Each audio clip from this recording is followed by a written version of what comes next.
پاکستان میں غیرت کے نام پر خواتین کو قتل کیے جانے کے واقعات میں تشویشناک حد تک تیزی آتی جا رہی ہے۔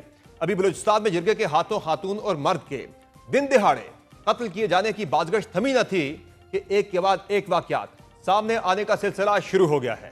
ایسا ہی ایک واقعہ گزشتہ کئی روز سے زیر بحث ہے، جس میں راولپنڈی میں جرگے کے حکم پر شادی شدہ خاتون کو قتل کیے جانے کا اندوہناک واقعہ رونما ہوا ہے، اور اس متعلق حیران کن اور تکلیف دہ انکشافات سامنے آ رہے ہیں۔ راولپنڈی کے تھانہ پیر بدائی کے علاقے میں پیش آنے والے ایک لرزہ خیز واقعے نے پورے معاشرے کو ہلا کر رکھ دیا ہے، جہاں 19 سالہ حافظ قرآن شادی شدہ خاتون کو مبینہ طور پر جرگے کے فیصلے پر غیرت کے نام پر قتل کیا گیا۔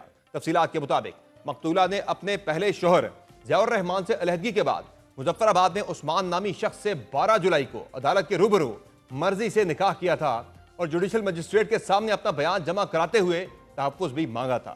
خاتون نے اپنے بیان میں بتایا تھا کہ اس کا والد فوت ہو چکا ہے اور والدہ نے دوسری شادی کر لی ہے، جبکہ پہلے شوہر نے اسے زبانی طلاق دے دی تھی، جس کے بعد اس نے عثمان سے نکاح کیا، لیکن اسے اپنی جان کو لاحق خطرات کا اندیشہ تھا۔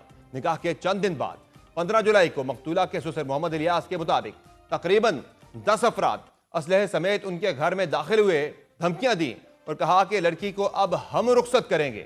ڈر کے مارے لڑکی کو اس کے اہل خانہ کے حوالے کر دیا گیا، تاہم 17 اور 18 جولائی کی درمیانی شب اسے گلا دبا کر قتل کیا گیا اور پھر راتوں رات دفنا دیا گیا۔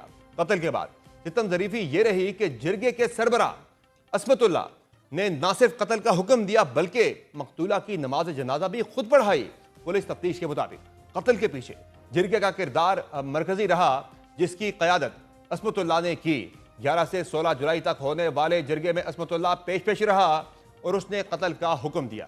بازار میں اس کی ہوائی فائرنگ کی ویڈیو بھی سامنے آ چکی ہے، جس کے بعد اسے گرفتار کر لیا گیا ہے۔ دوسری جانب قبرستان کے گرفتار گورکن راشد محمود نے پولیس کو بتایا کہ لڑکی کو قتل کرنے کے بعد 17 جولائی صبح 6:30 بجے دفن کیا گیا۔ قبر تیار کرنے کے لیے قبرستان کمیٹی کے ممبر گل بادشاہ نے ہدایت کی کہ گل بادشاہ نے 1 گھنٹے میں قبر تیار کرنے کا کہا۔ گرفتار گورکن کے مطابق شدید بارش اور صبح سویرے مزدوروں کی عدم دستیابی کے باعث قبر تیار نہ ہونے کا بتایا۔ 5:45 بجے گل بادشاہ 25 افراد کے ساتھ قبرستان آیا، جنہوں نے میرے ساتھ قبر کھود کر تیار کی۔ پولیس حکام کے مطابق 19 سالہ لڑکی کی شادی 7 ماہ پہلے جنوری میں ہوئی تھی۔ مقتولہ کے شوہر ضیاء الرحمان نے قتل کے 4 دن بعد 21 جولائی کو FIR بھی درج کروائی کہ اس کی بیوی گھر سے بھاگ گئی ہے اور عثمان نامی شخص سے غیر شرعی نکاح کر لیا ہے۔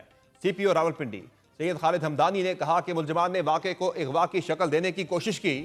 ملزمان نے قبر کے نشان بھی مٹا دیے تھے۔ مقدمے کی مدعیت اب پولیس اور اسٹیٹ کی ہے، اس میں صلح نہیں ہو سکتی۔ راولپنڈی پولیس کے مطابق اس معاملے میں اب تک 8 افراد کو گرفتار کیا جا چکا ہے، جبکہ مقتولہ کے دوسرے شوہر عثمان نے گزشتہ رات خود کو پولیس کے حوالے کر دیا تھا۔ دوسری جانب عدالتی احکامات پر کل مقتولہ کی قبر کشائی کی جائے گی تاکہ مزید شواہد اکٹھے کیے جا سکیں۔ اس واقعے کے علاوہ ایک اور افسوسناک واقعہ بدین میں پیش آیا، جہاں تحصیل فاضل راہو میں ایک گاؤں کے بزرگ نے اپنی 22 سالہ پوتی کو گلا کاٹ کر قتل کر دیا اور خود پولیس کے سامنے پیش ہو گیا۔ رپورٹ کے مطابق آدم ابڑو نے پولیس کو بتایا کہ اس نے اپنی پوتی کو غیرت کے نام پر قتل کیا، کیونکہ وہ کئی دنوں بعد گھر واپس آئی تھی۔ گاؤں کے رہائشیوں کے مطابق مقتولہ نے اپنی مرضی سے شادی کرنے کے لیے گھر چھوڑا تھا۔ وہ جس شخص سے شادی کرنا چاہتی تھی وہ اسے دھوکہ دے گیا۔ ستم یہ ہے کہ ملک میں ہونے والا یقینی طور پر یہ پہلا واقعہ نہیں تھا، اور تشویشناک بات یہ ہے کہ شاید یہ آخری واقعہ بھی نہ ہو۔ Human rights commission of Pakistan کے اعداد و شمار کے مطابق گزشتہ برس ملک بھر میں نام نہاد غیرت کے نام پر مجموعی طور پر 340 افراد قتل ہوئے تھے، جبکہ اسلام آباد میں واقع think tank sustainable social development organisation کے مطابق 2024 میں غیرت کے نام پر قتل کے 547 واقعات ہوئے ہیں۔ ملک میں پیش آنے والے ایسے واقعات 1 یا 2 لڑکیوں کے قتل کی کہانی نہیں، بلکہ یہ اس پورے معاشرتی اور قانونی نظام کی ناکامی کی علامت ہے، جہاں عورت کی مرضی، قانونی تحفظ اور انسانی جان کی حرمت سب کچھ مقامی طاقتوں کے غیر قانونی اور غیر اخلاقی فیصلوں کی نظر ہو جاتا ہے۔